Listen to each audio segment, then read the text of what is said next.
télétravail, concrètement, c'est le retour du travail au domicile. Et ce retour est porteur de nouveaux risques. Je suis Céline Tessier, je suis docteure en droit privé, plus particulièrement spécialisée en droit du travail. Quels sont alors les enjeux juridiques que pose le retour du travail au domicile? Pour répondre à cette question, je me suis interrogée dans un premier temps sur l'érosion de la valeur refuge du domicile.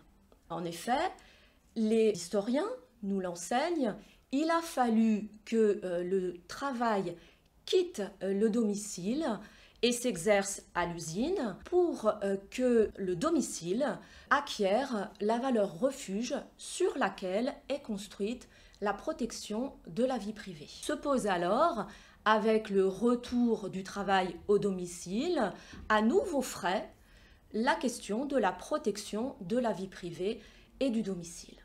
En second lieu, je me suis interrogée sur l'effritement de l'entreprise comme lieu de travail. À cet égard, se posent des questions de sécurité du lieu de travail. En effet, le Code du travail prescrit un très grand nombre d'exigences en matière de sécurité des lieux de travail qui pèsent sur l'entreprise. Lorsque le travail s'exerce à domicile, de quelle manière ces exigences peuvent-elles être transposées au domicile? Et en réalité, la nature de ces exigences semble assez difficilement transposable au domicile.